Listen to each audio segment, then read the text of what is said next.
নমস্কার ফ্রেন্ডস, আজ একটা নতুন রেসিপি নিয়ে এসেছি।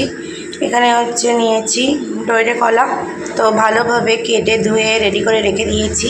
এখানে নিয়েছি কিছুটা চিংড়ি মাছ ভেজে, আর একটা গোটা পেঁয়াজ, একটু সামান্য সর্ষে আর কাঁচা লঙ্কা বেটে রেখে দিয়েছি।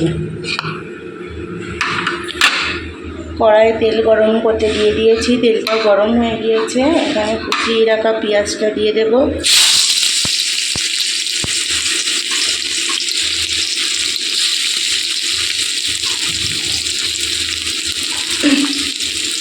একটু হলুদ গুঁড়ো দিয়ে দিলাম,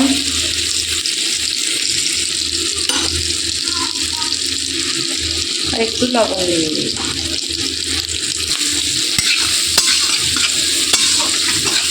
পেঁয়াজটাকে একটু নেড়ে চেড়ে নিয়েছি।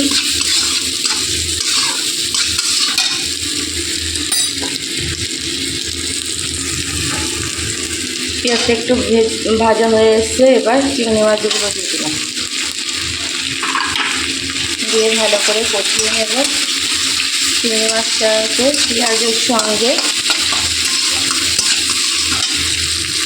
এই যে চিংড়ি মাছটা ভালো করে মশলার সঙ্গে কষানো হয়ে গিয়েছে। এখানে কলা কেটে রেখে দিয়েছিলাম, এটা থেকে জলটাও ফেলে দিয়েছি।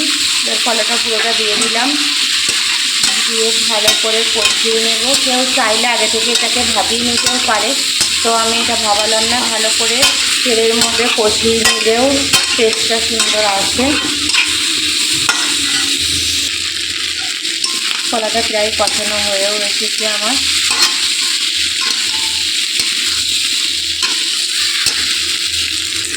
এই যে পুরোপুরি কষানো হয়ে গেছে। এখানে যে সর্ষে আর লঙ্কা পেস্ট, এটাতে একটু জল দিয়ে দিলাম, দিয়ে এটা পুরোটা দিয়ে দেব। নেড়ে চেড়ে এবার মিশিয়ে নেব ভালো করে।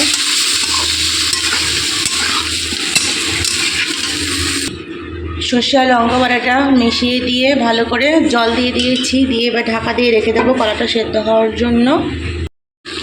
রান্নাটা প্রায় হয়ে এসছে, ঝোলটাও পুরো কমে গেছে। এবার গ্যাসটা আমি বন্ধ করে দিয়ে নামিয়ে নেব তরকারিটা। তো আমার নামানো রেডি চিংড়ি মাছ দিয়ে দইরে কলার রেসিপি। এটাতে খুব কম মশলাই লাগে, তোমরাও বাড়িতে অবশ্যই ট্রাই করো। আর কারা কারা দইরে কলা দিয়ে চিংড়ি মাছ খেতে ভালোবাসো কমেন্ট করে জানিও কিন্তু অবশ্যই। আজকের মতো ভিডিওটা এই পর্যন্ত।